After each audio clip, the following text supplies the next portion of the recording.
Salam, hər vaxtınız xeyir. İşdən sonra qalan zamanınızı sizdən alan quldarlara ayda neçə saat və ya neçə gün ödənişsiz köləlik etdiyinizi sizin üçün hesabladım. Hələ 1800-cü illərdə 3-8 qaydasının müəllifi Britaniyalı sahibkar Robert Owen'e görə gün 3 bərabər hissəyə bölünməlidir. Onun 8 saat iş, 8 saat əyləncə, 8 saat istirahət formulu bir sonraki yüzillikdə gerçəkləşdi. İnsanların sağlamlıq və xoşbəxtliyini ön planda tutan bəzi qərb dövlətləri indi 4 günlük iş həftəsi tətbiq edirlər. Azərbaycanın ticarət və xidmət sektoru bu mənada 200 il geridə qalır. Marketlərin əksəriyyətində 6 gün və 9 saatlıq rejimdə çalışırlar. Az qala hər məhəllədə market açan yerli satış zincirində isə gündəlik 10 saat, həftədə bir dəfə full, yəni tam gün işləyirlər. Bu da 15 saatdır, sutkanın 3/2-si.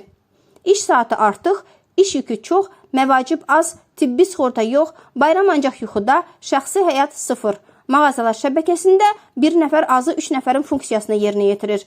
Qadınlar satıcı kassir xadimə, kişilər satıcı kassir fəhlə. Əmək Məcəlləsinin 57-ci maddəsinə görə işə götürən işçinin əmək funksiyasının dairəsini dəqiq, bir mənalı müəyyən etməlidir. İşçi həm özünün, həm də digər vəzifəni icra edirsə, ona əlavə vəzifə üçün maaşın yarısından az olmayan ekstra ödəniş edilməlidir.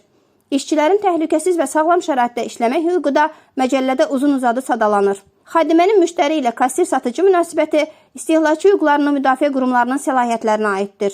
İstirahət, səsvermə, iş günü hesab edilməyən bayram günləri və ümumxalq hüzn günü görülən işə görə əmək haqqı məvacibdən əlavə gündəlik vəzifə maaşından az olmayan məbləğdə ödənməlidir. Normadan artıq vaxtda görülən işə görə ödəniş gündəlik vəzifə maaşının 2 qatından aşağı ola bilməz. Gördükləri iş müqabilində satıcılar ayda cəmi 400 manat məvacib alırlar. Marketlərin əksəriyyətində elə bu civarda maaş verilir. Əmək haqqının iş həcminə adekvat olmamağı bir yana, ölkənin iqtisadi göstəriciləri də şübhəyə alır. Azərbaycanda minimum əmək haqqı 2023-cü il yanvar ayının 1-dən 345 manat müəyyənləşib. İşə götürənlər bu həddən aşağı məvacib verə bilməzlər. Həmin vaxt ölkə iqtisadiyyatında muzla çalışan işçilərin orta aylıq nominal əmək haqqı 856,2 manat təşkil edib.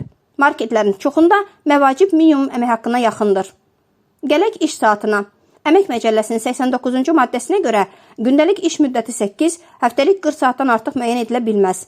Bir qayda olaraq 5 günlük iş həftəsidir. 6 günlük iş həftəsində gündəlik norma 7 saat, həftəlik 40 saatdan çox ola bilməz. Marketlərdə 6 gün 9 saat olmaqla həftədə 54 saat işləyirlər. Bu, ay üzrə bir həftə ödənişsiz çalışmaq deməkdir. Satıcıları həm də xadimə fəhli olan marketlər şəbəkəsində 4 həftədə 160 saat əvəzinə 260 saat işləyirlər. 100 saat artıq.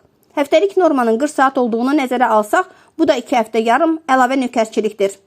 Belə iş yükü ilə marketlərdə məvacib ya orta aylıq əmək haqqına çatdırılmalı, ya da gündəlik 7 saatlıq iş rejiminə keçilməlidir. Bunlar Azərbaycan Prezidentinin fərmanla təsdiqlədiyi Əmək Məcəlləsinin tələbidir. Əslində, əlavə iş saatı və günlərə görə 2 qat ödənişi hesaba alaraq deyə bilərəm ki, söhbət orta məvacibdən daha yüksək rəqəmdən gedir. Əmək və Əhalinin Sosial Müdafiəsi Nazirliyi yanında Dövlət Əmək Müfəttişliyi Xidməti əmək münasibətlərinə dövlət nəzarətini həyata keçirən icra hakimiyyəti orqanıdır. Qurum, qanunvericiliyin tələblərinə hər yerdə eyni qaydada əməl olunmasını təmin etməlidir. Bu orqanın vəzifəli şəxslərinin qəbul etdiyi qərarların icrası məcburidir. Vəziyyətdən belə görünür ki, onlar da bu vəzifələrini şikayət olandan olana fərdi icra edirlər. Belə olmasaydı, bugün bu mövzunu işləməzdim. Sağ olun, imkan versələr yenə görüşərik.